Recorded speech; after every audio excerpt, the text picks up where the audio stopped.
Hello, everyone. Welcome into another episode of the Payne and Drain Show following a bit of a hiatus after the conclusion of this season. But we are back to recap the first real batch of free agency as the offseason is well underway and people are starting to shift their focus to the draft. My name is Zach Payne. I'm one half of this show, and I'm joined, as always, by my co host, Alex Drain.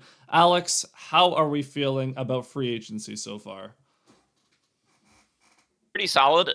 Free agency is a little more boring when you are a contending team. You're mostly just trying to fill in a couple holes on the side and maintain the roster that you have. Not really any big flashy ads of the Trey Flowers past, but those didn't go too well for the Lions in the Bob Quinn days. So I think overall a better place to be signing mid-level guys because that goes to show you're a pretty good team.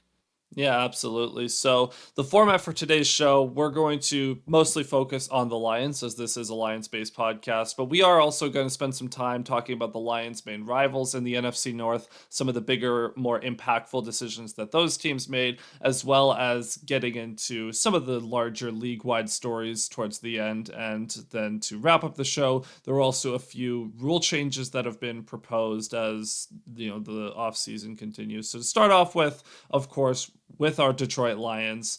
We're going to start off with the players that they added because that's the most exciting part is looking at who they added. Now, as Alex just mentioned, not a ton of action for the Lions, but that's to be expected. So the more depth signings that they made were nose tackle Roy Lopez to a 1 year, $3.5 million deal, linebacker Grant Stewart on a 1 year, $1.7 million deal. That's more of a special teams, Jalen Reeves Maven replacement kind of role. Kyle Allen comes over to be the new quarterback three, potentially maybe more than that. We'll see. Depends on what Hendon Hooker's situation is. And then tight end Kenny Yaboa comes over to compete for tight end three since James Mitchell just didn't work out in that role. So the Lions pivoting there. Of that first batch of guys, do you have any takes on those four? Um, yeah, I mean, here and there, Roy Lopez is an interesting one to talk about. I think there was some debate about the size of the contract, 4.75 million. Some had seen that as kind of pricey for reserve defensive tackle, but he's a bit of an interesting player. Seemed like a culture fit. A lot of really good things said about him as a locker room presence. He's played 4 seasons in the NFL between Houston and Arizona, and he's been a high usage guy. 400, 500 snaps a season. Like this isn't just a Yaboa kind of player who's getting 100 snaps. Lopez is someone I would expect to see on the field for the Lions. PFF grading hasn't been particularly great, but they're not the biggest fan of nose tackles in particular. That's kind of how they grade. That's not a position that makes the most direct impact in sort of the play, right? Nose tackle isn't generally going to be ripping into the backfield for a sack or being the one to wrap up the ball carrier. They're the ones that are eating the double teams to help everyone else out. So I wouldn't read too much into that. What we should know about Lopez is just the fact that the Lions have liked these reserve defensive tackle guys. You remember last year, Kyle Pecco was a guy they were really high on going into the season, and he went down pretty early, and kind of people kind of forgot about him. But it would have been interesting to see what role he really would have had. Kind of felt like Lopez is more in that vein. There was also some discussion about DJ Reader's future. I don't foresee him being cut. I think that would have happened by now if that was the way they were going.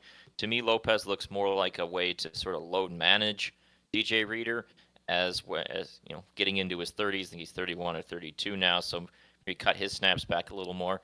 Plus, there's just uncertainty with the injury to Lee McNeil. We don't really know when he's going to be ready to go. So I think adding a body here was not a bad idea, and he seems like an interesting player.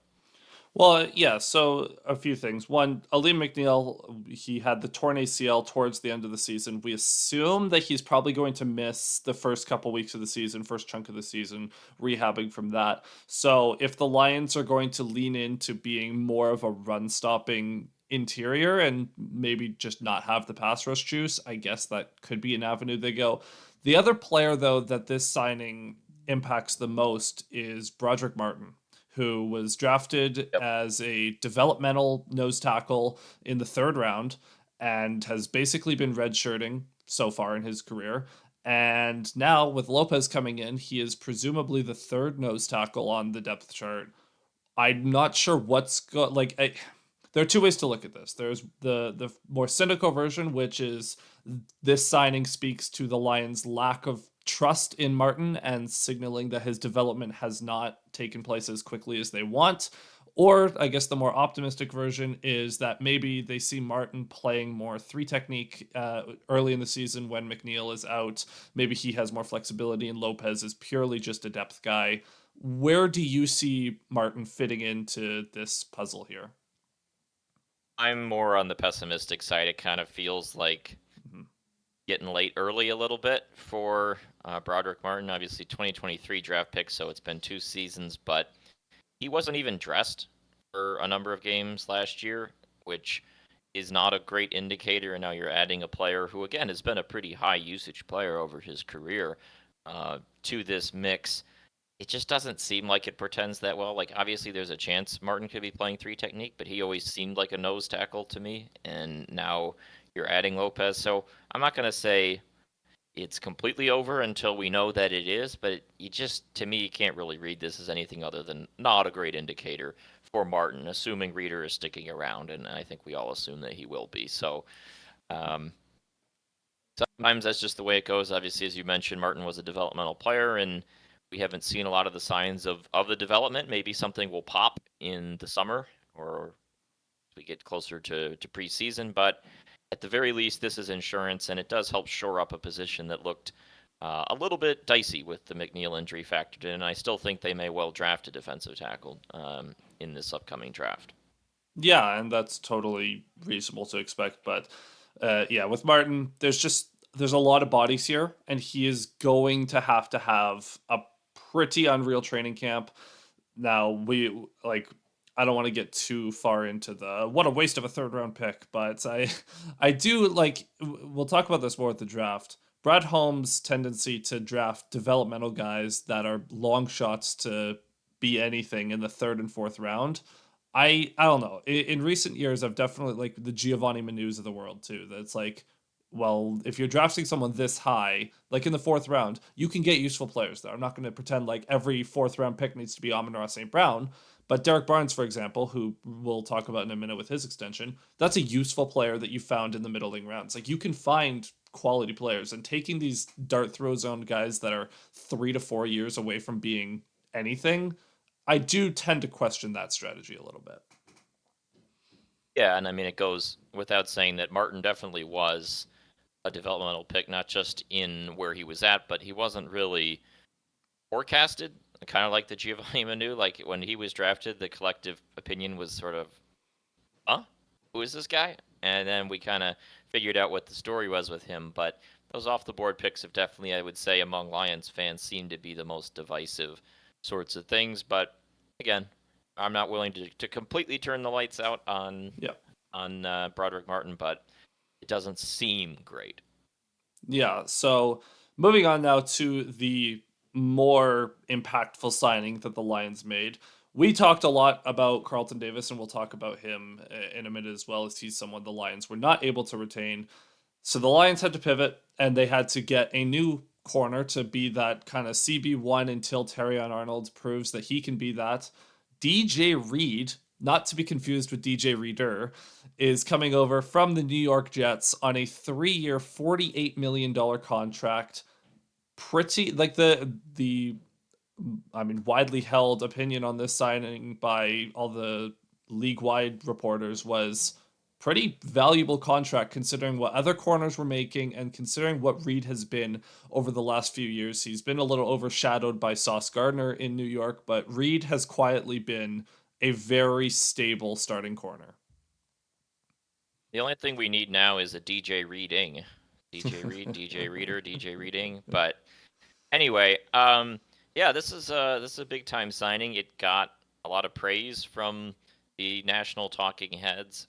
He was number 6 on PFF's big board of free agents, and that was for all positions. So among defensive players, I think he was second or third there.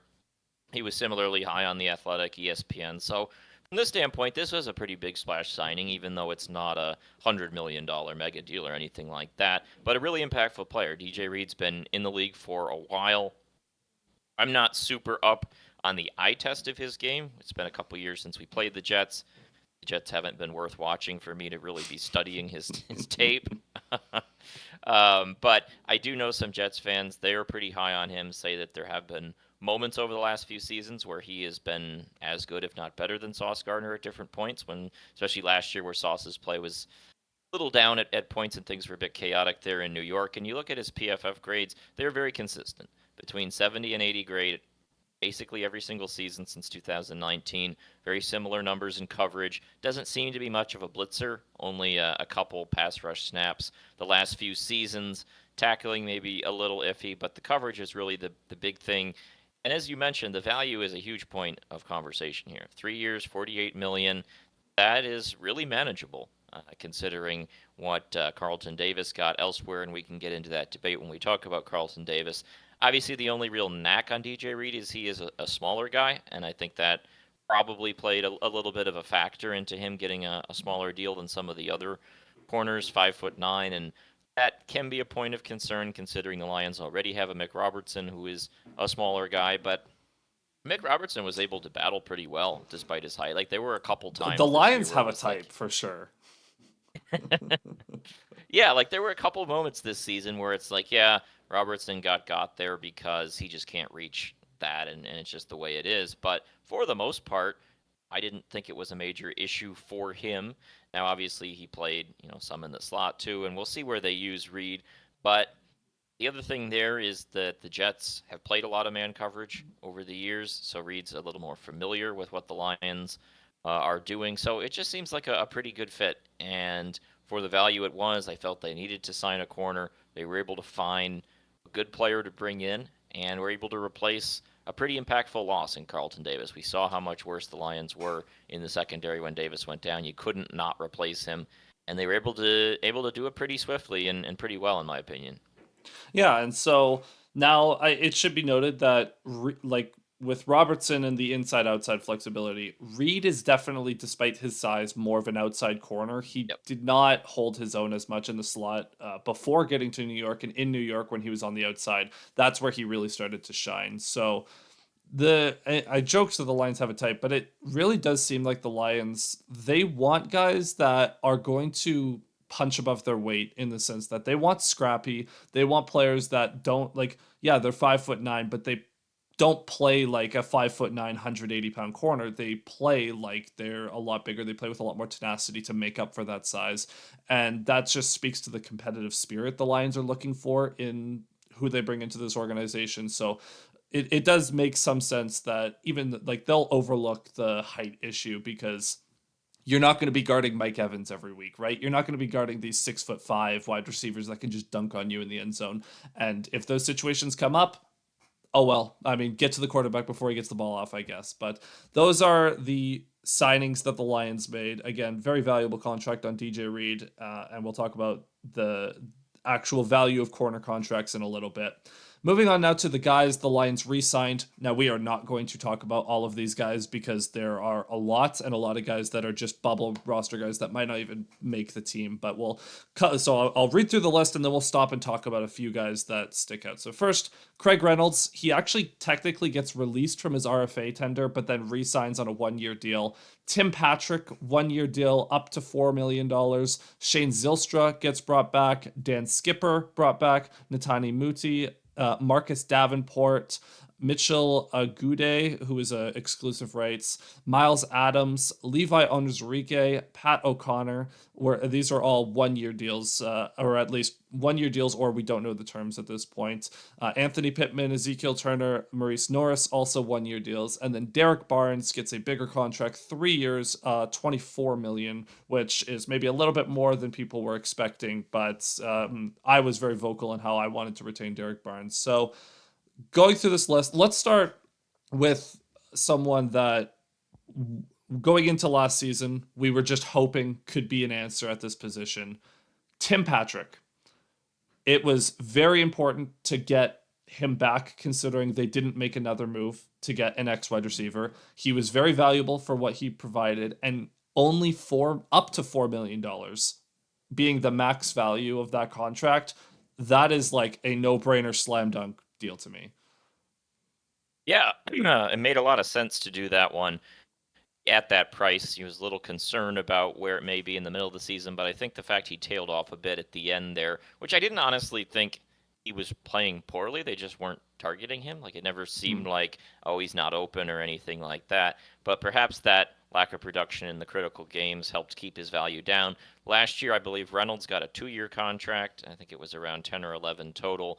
This being 1 year, around 4 million, that's a lot more doable. And again, I expect the Lions to target this position in the draft. All of these places where they signed guys or kept guys to shore things up, I expect draft help to come in at many of these spots, and at least one of their picks being a wide receiver would make a lot of sense. But for now, Patrick's a really important stopgap. He came in, filled a valuable piece, really seemed to like it here.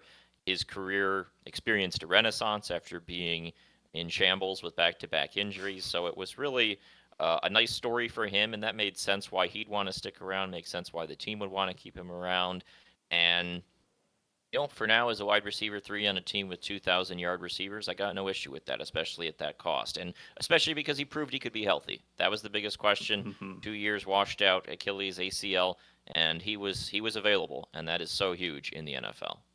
Well, I guess it's also worth noting that when it comes to Achilles injuries, the first year back from them, typically the player is Yep. slow to get back up to speed. So there actually is potential for Patrick, even though he's an aging player, to actually be even a little bit more explosive and more just fleet of foot in next season, where he's going to be a full 2 years removed from the Achilles. So he will be as healthy as he can possibly be in training camp and at the start of the season. So we'll see what that looks like. But even if he is what he was last year, that's very valuable to the Lions for that price. So now the next deal, this is one that is also someone who has a lengthy injury history that no one actually expected to get brought back. Marcus Davenport, 1 year, 2.5 million, so it's very inexpensive. So we've talked about this offline a couple weeks ago, but this is a deal where cool, that's depth. If he's on the field, great. You cannot put yourself in a position to rely on him again, though. Yep, that's the big thing. Have you ever seen that meme where it's the UFO and it says "I want to believe"? That's the that's the Davenport thing to me. Like, I want to believe that he is going to be a useful player for the Lions because in the few games we saw of him last season, he looked okay, looked credible across from Aiden Hutchinson at a couple moments, but it lasted all of 2 games and a half, and so as a result, you just can't rely on it in any way, shape, or form. There's a lot of discussion about what they would do with the edge position. I know they were talking to Josh Sweat before he ended up signing elsewhere. I believe they're still talking to Zadarius Smith, is what it sounds like. We'll see if anything comes of it on that front. Everyone expects them to address it in the draft, but getting Davenport back to be in the mix is fine. I don't really view it any different than how I viewed like James Houston going into last year, where Mhm. it's like, oh, maybe, but overall, you definitely cannot rely on it. So we'll see what happens, but the injury history is so littered that any games you get out of him is a plus, and don't get too attached. And then, yeah, these 1 year prove it deals has been a staple of Brad Holmes in free agency so far in his Lions tenure. He loves taking dart throws on guys that's like, well, you're injured, but if you're healthy, you'll be awesome. So we'll see what happens there. Another guy that has just had his career completely ruined by injuries so far until last season when he finally got on the field and actually looked pretty good. Levi Onwuzurike, 1 year, $4 million. Again, super inexpensive, super team friendly. Especially considering at the start of the offseason, we were getting these ridiculous reports that Levi was going to get targeted by by teams for way too much money, and it made no sense. But he comes back to Detroit, and honestly, for that price, it's the same as Tim Patrick. If you do exactly what you did last year, that will be a perfectly aged deal. He had a good amount of pressure. Like his pressure percentage was pretty. It was around like 10%, percent, which was higher than guys like Javon Kinlaw, who got a lot more money. It was not significantly lower than someone like Milton Williams, who, of course, got paid in free agency. So my big thing with Levi is, okay, you showed the flashes last year when you were finally healthy. Next, it's about converting pressures to sacks at a bit of a higher rate. Yeah, Benjamin Solak, a fellow that we have been trolling, dunking on at points in the past, did have this post on social media. Pressure rate among free agent defensive tackles: Milton Williams, 12.5%, Tershawn Wharton, 8.2%, Javon Kinlaw, 6.9%, Levi Onwuzurike, 9.7%. And then these are the contract average values. Williams, 26 million, Wharton, 18 million, Kinlaw, 15 million, Onwuzurike, 5.5 million. So obviously Onwuzurike is not a complete sort of all-around player at this point. He's definitely been more of a pass rusher than a run defender. I thought he was a little iffy in run defense last year, but the pass rush is there. He has that juice. It comes through at times. Like you say, it needs to convert to sacks, but when you put it in that context, you look at those contracts given out to big DTs, it just makes a lot of sense to do this. I would have thought that the price to bring him back would have been substantially higher. I guess the injury concerns maybe scared teams off, certainly from multi-year contracts, but it would have been a bummer for the Lions to have drafted this guy, have him miss multiple years of injuries, and then just when he's starting to show maybe it is really going to happen, you lose him in free agency. So I really like the fact they're able to bring him back, and if he takes that next step, they're able to reap the rewards of it. And again, defensive tackle, a little bit shallower of a position with the McNeil injury concerns. So bringing a guy back 1 year, respectable costs, nothing wrong with that. Makes a lot of sense to me. Yeah, and for the first half of the year, while McNeil is out and then subsequently getting up to speed, Levi is going to be he's going to see the field a ton, especially in those pass rushing situations. He will be the primary third tech, like three tech pass rusher instead of McNeil to start the season. So there's going to be some fun packages where you have whatever edge on one side, Hutchinson on the other, Levi at three tech, and then like Makai Wingo at the other spot. And it's just a bunch of guys that are there for one thing and one thing only, and that's to get to the quarterback. So that'll be fun to watch. Now, Derek Barnes, I briefly mentioned, I'm a big fan of bringing him back. The contract is maybe a tad rich this year, but you're kind of banking on potential because Barnes played 2.5 games in the Sam role before getting an unfortunate season ending knee injury. So we kind of have to wait and see. But I think this is more paying a premium for someone that plays a role that is a lot harder to replace in free agency in the draft in that Sam role. So we'll see what happens. I don't know. Yeah, this was an interesting contract. It was a significant investment in a player where I wasn't really sure if they were going to do that, but his role as the Sam in the defense is a valuable one, and one where they feel that he is uniquely suited to it. They drafted him for that reason. He's been a good culture guy and one of the OG players from the first Holmes draft 2021. So, not crazy they brought him back, but definitely quite an investment. 16 million guaranteed, 3-year deal. So he earned it, and we'll see how it goes. I know you're the big Barnes guy. Do you have anything you want to say in particular about this one? Well, Barnes is. I just find it fascinating the career journey he's been on at this point. At Purdue in college, he was primarily a defensive end. He was primarily a pass rusher. Then at the Senior Bowl, he shows some chops to cover in the short area. He gets drafted, and the Lions say, "You are going to be an off-ball linebacker." And the first year, it goes okay. It wasn't great, wasn't bad. And then they're like, "Okay, no, you're going to be the Mike. You are going to be calling plays. The defense runs through you."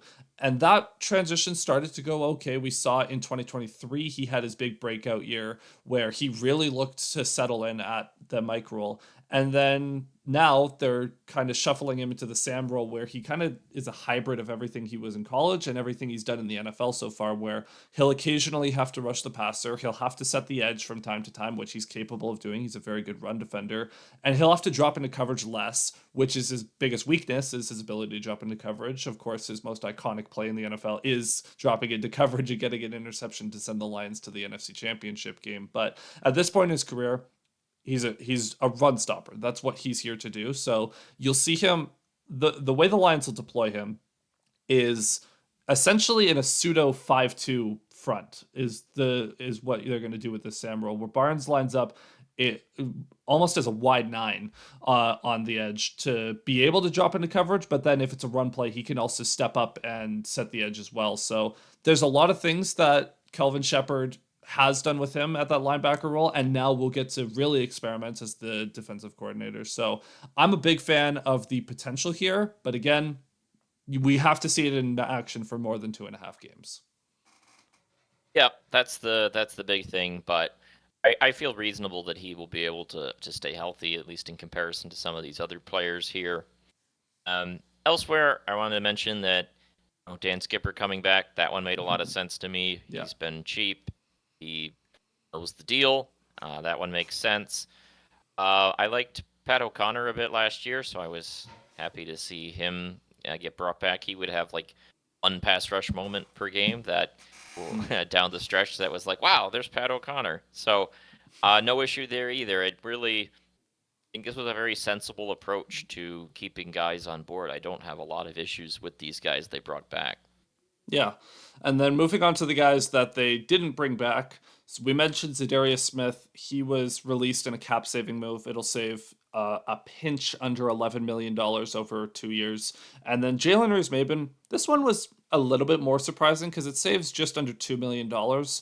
So they're with the money that was saved and then spent, they basically just swapped out Reeves-Maybin for Grant Stewart, which I like. Okay, it's a special teams linebacker. Maybe Stewart's a bit better, but Jalen Reeves-Maybin is pretty valued in the locker room by all accounts. So just a little bit curious on that front. And then the other losses, this again, we'll go through the list and then we'll talk about the bigger names. Maurice Alexander signs with the Bears. James Mitchell signs with the Panthers. Kevin Zeitler signs with the Titans. Jonah Williams signs with the Saints. Carlton Davis goes to the Patriots. Our old friend Kindle Vildor signs with the Buccaneers. And then Afatu Melifonwu goes to Miami. So first, Kevin Zeitler. This is one that a lot of Lions fans were upset at because he was very productive in Detroit on a 1 year, $6 million deal. He gets 1 year, $9 million with the Titans. I guess the simplest way to put this is, would you have done that contract? 9 million is a little rich, but I think I probably would have just to have that stability.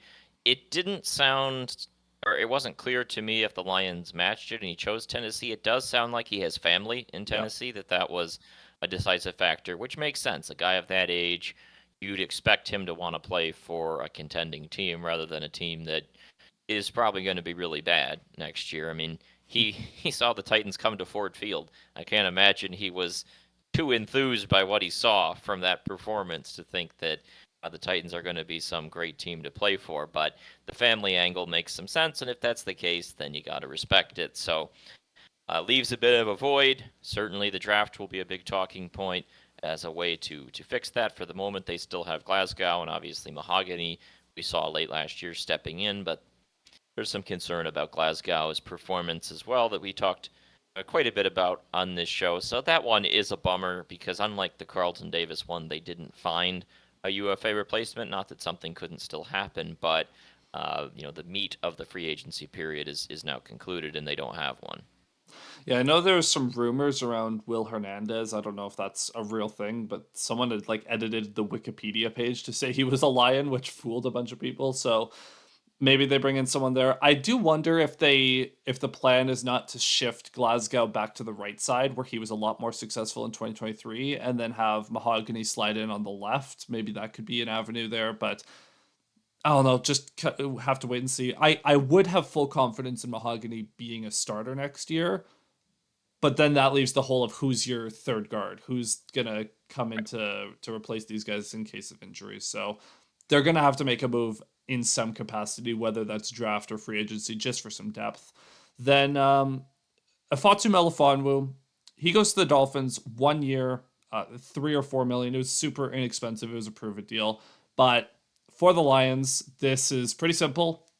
You can't trust him to stay healthy, and you can only have so many injury-prone guys on one roster. We'll always have Paris with Melifonwu. Got us a big interception to seal the NFC North. that will be my memory, other than the constant injuries. Like, that's just kind of the way it goes with him. I think the price there speaks to the fact that the Lions probably didn't make much of an effort to keep Mhm. him. I mean, maybe they offered him 1 year, 2 million or something, and he chose a higher deal, but it kind of just seemed like it was one of those things where we talked about last year, guys playing through crazy injuries and Anzalone coming back with, blades of steel sticking out of his flesh, and then Melifonwu was missing like 6 weeks with like a pinky injury or whatever. Like, it just, I don't know, just seemed a little weird to me. Some of the injuries that he had, comparison to other guys, and why he wasn't playing. So I don't know. Just felt like they probably were ready to move on there, and it is what it is. I will say, for like when Grant Stewart he did his like press conference in Detroit, one of the things he said is if you're a year 10 guy looking to just cash in and ride out the rest of your career, Detroit is not the place for you because they are going to work.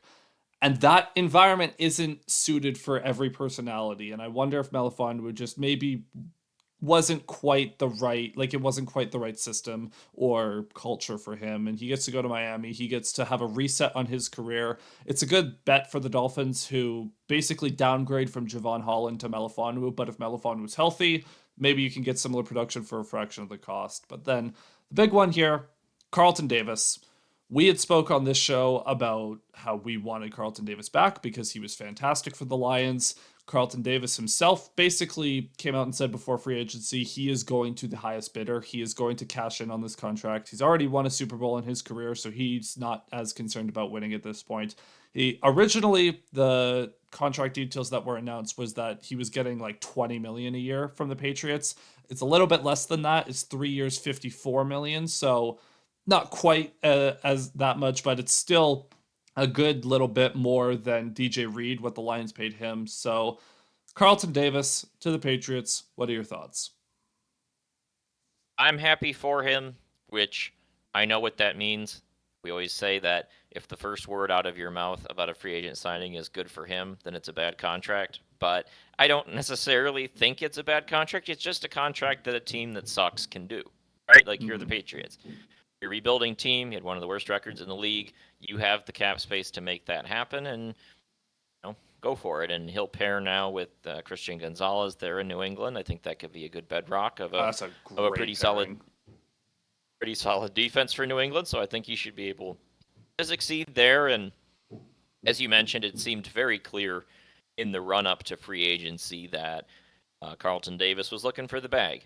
And when that's the case, you just kind of respect it. He had those quotes about last time around. He wasn't as prepared. He feels like he took less than he was maybe worth on that last contract originally signed in Tampa. So, so be it. I hope he does well with the Patriots. But from a Lions standpoint, they were able to get a pretty similar sort of player in Reed for a little bit cheaper, which is a big deal for a contending team. And Reed has been a bit healthier than Carlton Davis over the last number of years. Carlton Davis has had some injury issues, not just with the Lions and the jaw injury, but you look over the preceding seasons: 12 games played in 2023, 13 games in 2022, 10 games in 2021. It's been a bit of a theme, and Reed has been more available. And for this Lions team, I think that's not a bad idea to prioritize that as a trait you're looking for. So, all the best to him. I think they got a lot out of a 1 year stint with him. They gave up a third round pick for it, but they should get a comp pick back. Although I'm not 100% sure about that. I They know there's a bit of won't because they signed Reed. okay, yeah. I know there's a bit of a calculation with that. So Yeah. I don't have any regret about doing that trade even without the comp pick, frankly. No, no, me either, because a third round pick last year was not going to help you as much as Carlton Davis did. So, absolutely no regret there. With that being said, that's it for the Lions free agency up to this point. We'll just kind of, if they make more moves, we'll address them on future episodes. But for now, we are going to shift over to NFC North corner and just quickly talk about what the Lions rivals are up to, not nearly in as much depth, just more some of the more notable moves. Starting with the Green Bay Packers. Now, their only real notable loss was center Josh Myers. They replaced him with Aaron Banks, which had some Packers fans losing their mind on Twitter about how bad of a deal that was. But I don't know, just seems like a fine deal. Interior offensive lineman, maybe a minor downgrade. We'll see. Then on defense, they add Nate Hobbs from the Raiders. It was the tier below the Carlton Davises and DJ Reeds of the world. They bring in some corner help. It seems like Jair Alexander might be on his way out, so it's kind of just a stopgap, some insurance at that position. And then this was funny. They added McCole Hardman because you can never have enough wide receiver fours on a roster, evidently. I don't know. What are your takes on the Packers? Yeah, the Hardman one is the one I sort of have a take on, which is that we ended the Packer playoff run sort of saying these guys need to go get a dude, right? Like Jaden Reed is pretty good.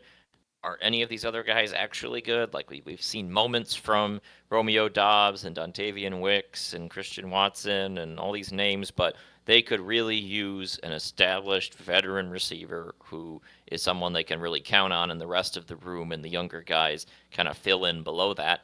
And they didn't really do it. Mecole Hardman is definitely not an established Pro Bowl wide receiver. So the Packers sort of carousel seems to be continuing. Otherwise, the Hobbs and Banks, that's fine. Doesn't really move the needle to me. They seem like a pretty similar team to the one that ended last season.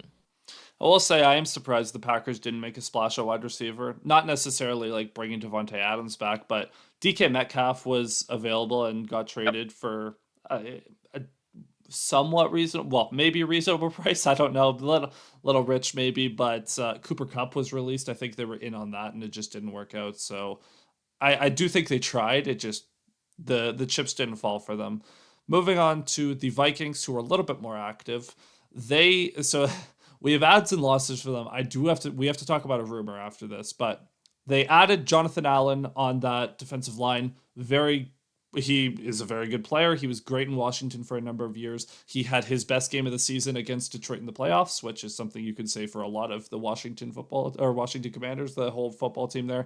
They add Ryan Kelly at center, Will Fries as a guard, and the most impactful signing in all of free agency, they add former Lion Jeff Okudah. They lose Cam Bynum, which is a fairly significant loss for them, and they are content to let Sam Darnold walk. And just with that, how do we feel about Minnesota? It was an active period here. I'm not sure how much better it makes them, but it definitely means they're going to be a little different. I mean, they also added Jordan Mason in the trade with San Francisco. That's something to mention. Jonathan Allen seems like the headliner to me. His PFF grades last couple of years haven't been as sharp, but he was a big name player in the early 2020s there for a couple of years, so that's probably pretty solid. I give them quite a bit of benefit of the doubt, generally speaking. If you look at their current general manager and his, I think, 3 seasons now, draft has been a point of concern among Vikings fans.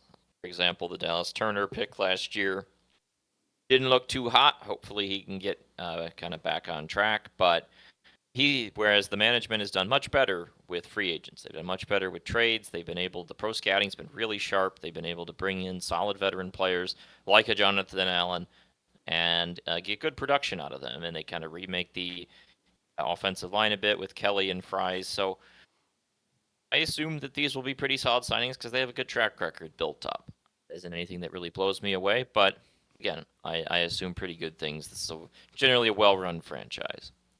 And in keeping that in mind, I also have to give them the benefit of the doubt when it comes to rumors surrounding one Aaron Rodgers this offseason. There have been all kinds of reports. He's going to go to the Giants. He's going to go to the Steelers. He's going to retire.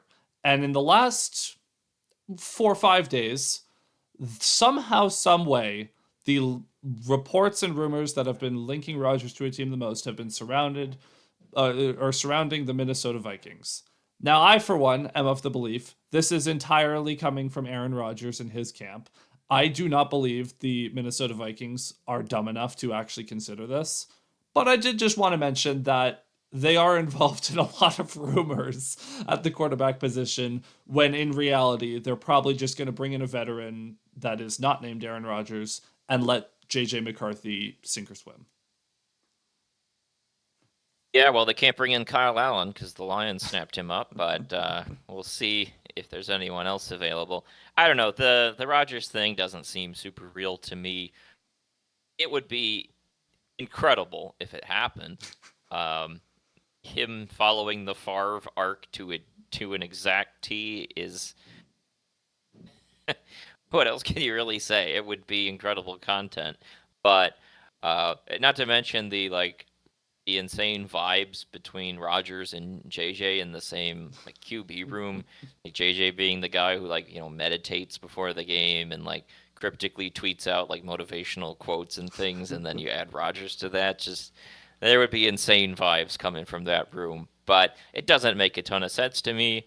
I don't have any real reason to believe Rodgers would make them better. He wasn't particularly good for the Jets last season, and he's only another year older, and it just doesn't make a lot of sense to bring in that amount of drama to a team that is trying to bring in a young quarterback into a starting capacity. So I think they would probably be making the right call if they steer clear of that. Well, and also, the Vikings were comfortable letting Sam Darnold walk because his two worst games of the season were the biggest games of the season in Week 18 and the wild card. Why would you then double down on a veteran QB in Aaron Rodgers that also is notorious for having his worst games of the season in the playoffs when the lights are the brightest? He ever like since the Packers Super Bowl win over like a decade and a half ago, Rodgers has not delivered in the big moments. You look at like 2014, they had the infamous choke against Seattle that they really should have won like 99 times out of 100. You look more recently, like in 2020, the Packers defense gave Aaron Rodgers 3 second half interceptions, and he still couldn't get it done against Brady. You had the divisional round against San Francisco, where the Niners with Jimmy Garoppolo doing basically nothing that entire playoffs, but Rodgers just completely choked, and the Packers put up like 13 points and lost that game too. Like, this is someone who just he does not deliver in the big moments, and that's exactly what the Vikings are trying to avoid. So it just makes absolutely no sense from pretty much every angle you look at it. It would make a lot more sense regardless of what JJ McCarthy is. He could be great. He could be the next Zach Wilson. I have no idea. But you drafted a quarterback in the top 10. You have a very QB friendly system. You owe it to yourself to see if that works. Yep, I agree with that. Plus, I'm surprised that Aaron Rodgers would want to come into the division where his bully Kirby Joseph resides, but So yeah, I don't know, man. But moving on to the Bears, everyone's favorite Chicago Bears since hiring Ben Johnson, and Ben Johnson seems to have taken the philosophy of building through the trenches with him because that is basically exclusively what the Bears have been doing in free agency. They remade their interior of the offensive line. They acquired Jonah Jackson, who had a bad year with the Rams, but he was pretty good with under Ben Johnson's offense in Detroit, and so you take the gamble that you can kind of unlock something in him. They trade for Joe Thuney from the Chiefs. Now Thuney was playing tackle for the Chiefs, but he is a guard. He has been a guard most of his career, and he has been a really good guard at that. So that's another very solid signing. And then they also sign Drew Dahlman to be their new center. So just like that, the interior of the offensive line, which was the absolute worst in the league almost last year, they let go of Tevin Jenkins, who was a young guard, but just not as good as these other guys. So hopefully for Caleb Williams, who was the most sacked quarterback in the league last year, by the way, taking a victory lap on that. That's a prediction I actually got right.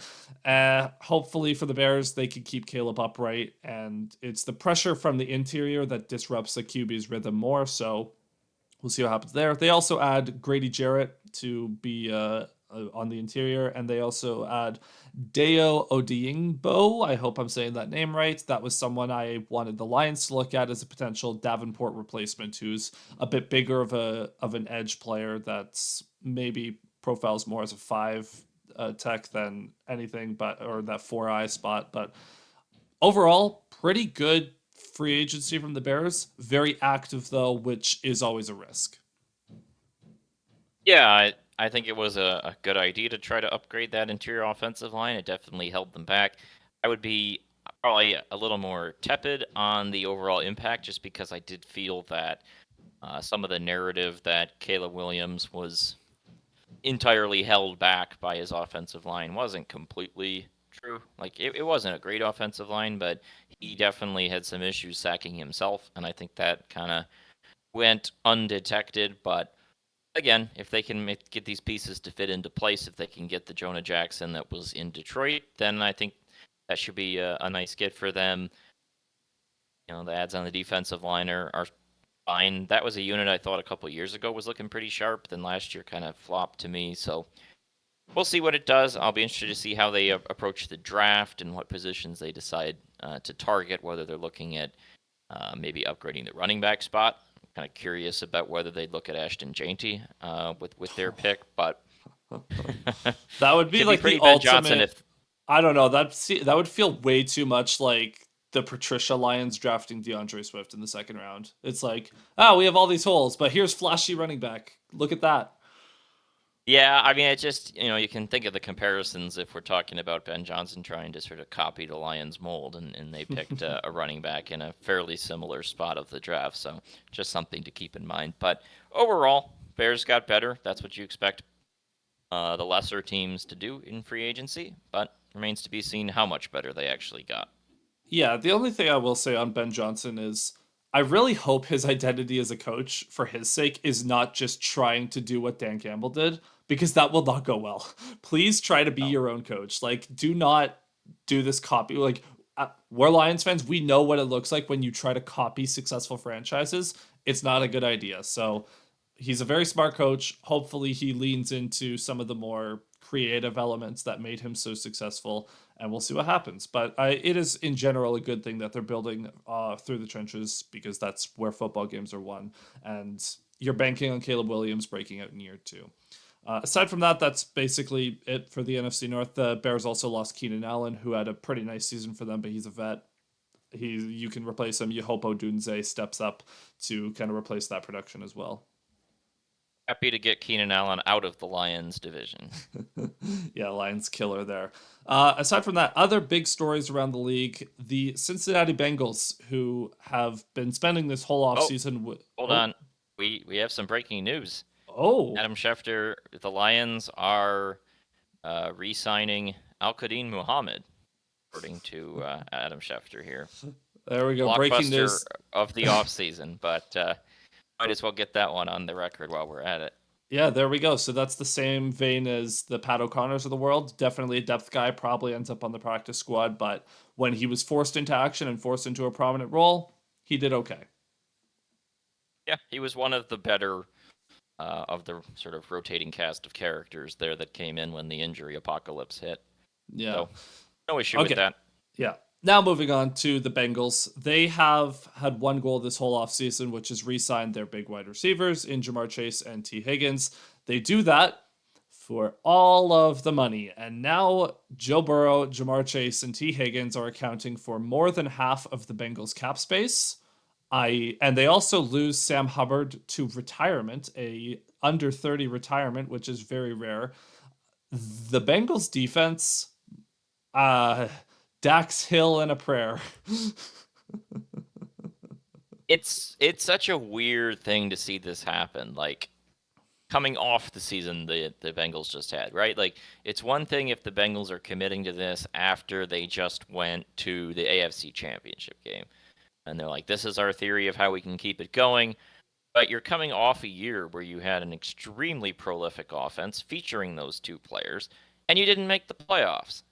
Like we watched those games. Like they're trying to fool us, claim thinking we didn't see what happened. They went 9-8 because they scored 472 points but gave up 434 points. If you remember down the stretch when their season was on the line, they made the late push because they lost games in the middle of the season where they scored 34 points, 27 points, 38 points. They lost all three of those games to playoff contending teams. They lost to the Eagles, scoring or giving up 37 points. They lost to the Commanders, giving up 38 points. Like, if you give up 35 to 45 points in that range against all the good teams you play, it just doesn't matter how good your offense is. And sort of doubling down on this strategy that has locked them in to mediocrity where they just aren't able to consistently outscore their problems, they're going to have to nail the draft. like Hmm. this year and next year over the life of these contracts to have any real shot. And that's a tough thing to do. Like we've seen teams be able to do it, but it puts a lot of pressure on you. And I just don't really understand why they would do this, especially if you believe in Joe Burrow. You're keeping Jamar Chase. Like the theory of having an elite quarterback, and they certainly would believe that Joe Burrow is that you Hmm. can make marginal receivers into better ones, right? Like that is the Tom Brady thing. That is the Peyton Manning thing. The Aaron Rodgers thing. Oh, we're able to take Alan Lazard and get really good production out of him. We're able to take these guys that you don't necessarily think are superstars and get really good production because you have that dude as the quarterback. But instead, they've really valued wide receiver production and throwing the defense overboard. And I'm a Bengals fan. I just don't have a lot of reason for optimism about that, frankly.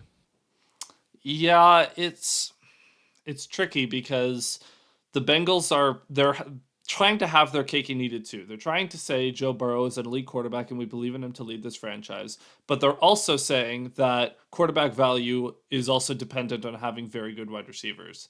And you can't really have both of those things when like okay, you want to keep Jamar Chase. Great. Totally on board. Keep Jamar Chase. He was fantastic last season. You probably have to let T. Higgins go. Just draft someone in the second round to try to replace that production, or rely on Joe Burrow to elevate the rest of the receiving cast there. It just, I don't know. It definitely seems like they are doubling down on a strategy that didn't even get them into the playoffs last year. I understand with the cap going up every year, you'll be able to rebuild that defense faster. But even if you spend every single draft pick on a defensive player, which they should do, by the way, just make the whole draft defense. Are you banking on a bunch of rookies to lead your defense? I guess now, like it's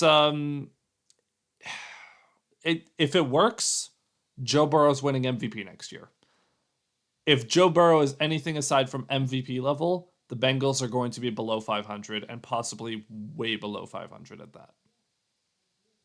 Yeah, it's hard to see it any other way, especially when they play in a really competitive division with the Steelers, with the Ravens. The Browns were kind of a joke last year, but those other two teams are really good. And if I remember correctly, the AFC North matches with the NFC North this year, so they get a pretty hard schedule in that way, and just kind of feels like you're hoping to get a wild card spot doing this. Like it's hard to see them having the roster that would be able to make you into like a true tier A contender. So you're just hoping you outscore your problems, get in as a wild card, and then Burrow takes you on a run, I guess.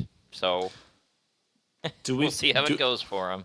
do we think Jameer Gibbs will rush for over or under 200 yards against the Bengals in that game? I would say under because hopefully Montgomery is also Yeah, healthy and the they. the Lions might like you remember the Panthers game where the Panthers ran for like 300 yards on the Lions a few years ago. I think Detroit Yeah. might try to do that because you got to keep Joe Burrow off the field. So I don't know, man. That's just it's a very curious decision making by that front office that more and more seems to just be Joe Burrow is the GM, which good luck. I mean, this isn't the NBA where LeBron controls the entire franchise and what they do. So I have, well, we'll see, man. It's a very unproven strategy. I don't want to knock it too much because those are very talented players that have made it to a Super Bowl before, but they are definitely taking a bit of a risk. Now, speaking of the Bengals rivals in that division, the Pittsburgh Steelers have traded for DK Metcalf. They trade a second round pick and a seventh round pick for Metcalf and a sixth, the depth picks, whatever. And now, all of a sudden, the prospect of DK Metcalf and George Pickens being in the same wide receiver room. I so badly want Aaron Rodgers to sign in Pittsburgh just because this will be the most glorious drama laden team of all. Like, the Steelers are a team that has been known for some drama over the years, especially those final few Roethlisberger years, Antonio Brown years. This has potential to be all time levels of drama, and I'm here for it. Yeah, the idea of Metcalf and Pickens together is crazy. You just wonder about their ability to concentrate and give you a full 60 minutes between the two of them during the course of a game.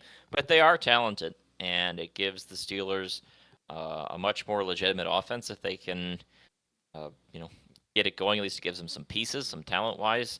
We talked about Mike Tomlin at the end of the year. We sort of talked about the issues of looking at the roster and saying, is this a playoff roster or, a contending roster rather? And Metcalf gets him closer. I'm pleased to get him out of the NFC. I'm not a DK Metcalf fan, and now we don't have to see him every year because we're mandated to play Seattle every year for whatever reason. So, Don't given we the have to price they play them gave this up, year, though? Didn't we just say that they have to play the AFC North? yeah, we'll see. But it's just this year at least. So, but yeah, like it makes the Steelers better. I thought they didn't pay like a gigantic price for him, so I got no issue with that. But it will make for some interesting memes, is all we can say, really. Oh, there is going to be at least one game where both of Pickens and Metcalf lose their head at the same time and both take personal foul penalties, just bullying these poor DBs that are like 20 yards away from the play for no reason. Like it's gonna be funny. Now the Seahawks they ship out DK. They also release Tyler Lockett, franchise legend. They trade Geno Smith only to replace him with Sam Darnold. Because the best thing you could do when you're mediocre is keep being mediocre. Now they also bring in Cooper Kupp, veteran receiver, to replace DK Metcalf. Well, not replace him because they're completely different players, but just to be another stable presence. It is curious that they're bringing Cooper Kupp when they also have Smith and Jigba playing the slot role. But I don't know. I guess just get players that can get open. Yeah, I don't really know exactly what the Seahawks are doing. It seemed like when they were trading Geno, it was sort of a concession of, okay, we've been locked into 7-10 to 10-7 the last number of years. We want to do an actual full-scale rebuild, tear it down. We'll sign David Blau to replace Geno, and we'll really kind of tank. But then you bring in Darnold, and I know that the way it's structured, it can basically be a one-year deal. Mm-hmm. I believe he can be released with no dead money if he's healthy at the end of the first year. So it's not a huge commitment, but they seem to make their team worse, but then kind of move laterally in replacing some of these guys. And I don't know what the long-term outlook of this team is with Cooper Kupp coming in. Obviously, another older guy. It'll be interesting. Second year head coach. They were a decent team last year, 10-7, but where do they see them going? What is the immediate outlook? And it's still pretty murky to me at this point. Yeah, I don't know. Like, I understand that if you're bringing in Darnold, you want to have another receiver that is more so a separator than a contested catch guy. Okay, I can get behind that. Not that DK was good in contested catch situations, anyways. He was actually like in the 30% range, which is, for his size, far below average. So you bring in Cooper Cup, cool.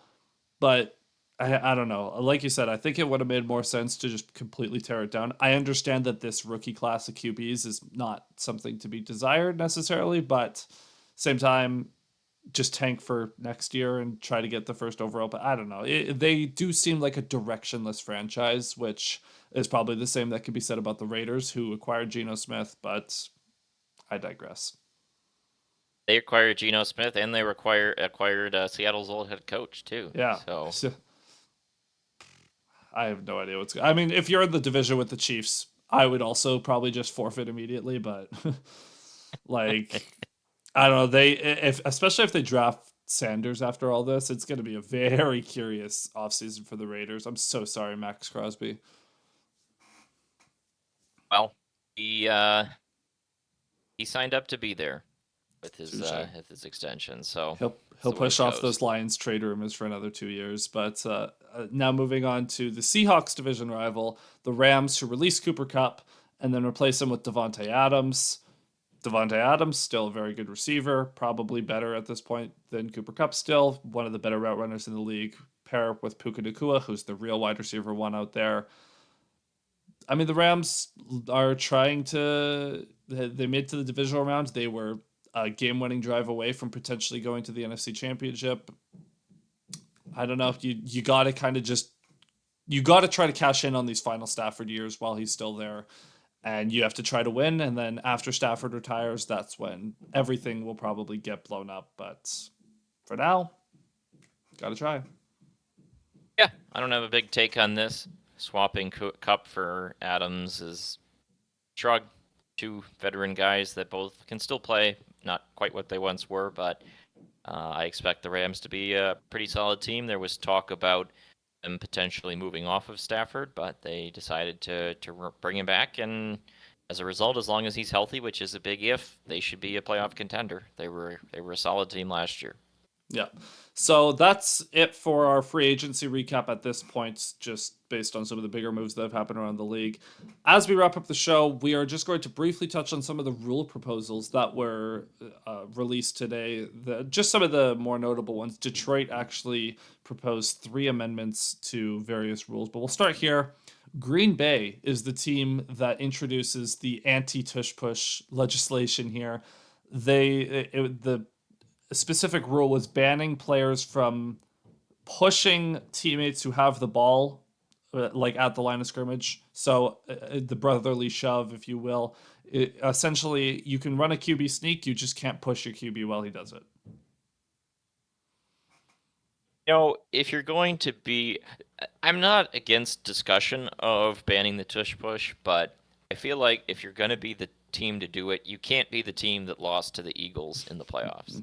That's just such a tough look. Like, it would have been worse if Washington did it, to be honest. But yeah, but I don't know. We've talked about this before that I don't see a huge issue with it because all the other teams that try to do it haven't really been able to do it, and especially increasingly in recent years, its effectiveness has declined quite a bit. So I don't see a major need to legislate it out of the game. But I am curious to see how real this push gets. How close they get. Are they able to get this rule in the rule book? Because that I think will be decently telling about where the rest of the league well, feeling is about the Eagles. yeah, and my thing with the tush push is it's perfectly fine if the tush push is there, but you have to at least like punish the Eagles for like when they do cheat on it, which they don't necessarily do this all the time, but the against Washington in the conference championship, this was the most egregious example where the ball is on the half-yard line and all of the Eagles offensive linemen are in the end zone. That like if that's my if I was going to propose a rule change, just enforce neutral zone infractions on the offense because that would delete all of the problems with the tush push where the Eagles are practically already past the line to gain when the ball is snapped because they're just leaning all the way forward and then the other team can't do anything about it. So if I was going to change anything, it'd be that because all of the offensive linemen are practically on their hands and knees when the ball is snapped. Speaking of the Eagles, they also introduced a rule change to have the playoff OT rules in the regular season. Now, in general, it's probably a good thing. We'll say the NFL. The reason there'd be pushback on this is the NFL doesn't want games to take too long, but I don't know. You got to keep it fair still. Yeah, I don't have a major issue with this. Of course, the counter argument is, if you want it to be fair, just win the game in regulation, and the OT rules being what they are is a catalyst for the number of teams we see go for two at the end of a game if you score a tying touchdown, that kind Yeah. of thing. So perhaps you could subtract some of the excitement of the game if you put it in the regular season, but there aren't that many games that go to overtime anyway, so I don't think this would be a major change. It's not like the discussion of making 3-on-3 overtime longer in the NHL where you have a lot of games that go to overtime. This is a pretty rare thing. Lions went to what, one overtime last year? Was Yeah. it two? I'm trying to remember. I think it was It was just the the one Rams against the one. Rams. Yeah. And Montgomery Yeah, just ran so over everyone. it's not a terribly common occurrence that you would be risking health and safety by making longer overtimes with the playoff rules. So I could go either way on this one. If they change it, it's not going to be the end of the world, but I'm not on any crusade to get it changed either. Yeah, I don't know. We'll see what happens. Then Detroit, they introduced 3 new rule changes. Now, the first one, very minor. It was just the ability to place a player on IR without needing them to be first on the 53-man roster at the end of training camp. So when you're trimming the roster down to 53. It just means that you don't have to make extra room at the end there. So that's honestly pretty simple. And I think that gets passed because a lot of teams are probably frustrated with that rule anyway. So very simple. I'm honestly surprised it wasn't changed before this season, or at least proposed before the season. I don't imagine there'd be a ton of pushback on that. Then these two are bigger ones. And we talk about the Packers. You can't be the team to request the tush push be banned when you lose to the Eagles. The Lions introducing this rule is the irony is not lost on me because they are definitely one of the biggest abusers of it, but or like they get penalized a lot by it. The Lions propose eliminating automatic first downs on illegal contact and defensive holding penalties. And the reason the Lions get punished on that so much is because they play a lot of man coverage. Teams who play man coverage more tend to pick up these extra kind of ticky tack infractions. I'm all for this because the 5 yard automatic first down penalties are the stupidest thing in the whole sport. Yeah, when I mentioned that I wasn't on a crusade about overtime rules, I have been on a crusade about this. I do not like that the automatic first down for a 5 yard penalty, you get illegal contact, defensive holding on 3rd and 13, 5 yard penalty, automatic first down. That's crazy to me. If you want it to be something that can wipe out a third and forever, make it a very punitive penalty. Make it a 20 yard penalty, right? Like it has to match what the actual thing is, and I don't think it's a serious enough penalty to warrant an automatic first down, which can be a huge deal depending on down and distance. So I think that needs to be standardized. Either make it a lot of yards, or just make it 5 yards and replay the down. The automatic first down just doesn't make logical sense to me. Yeah, exactly. And so I think that's it's the same as like we have our crusade against pass interference being a spot Right. foul.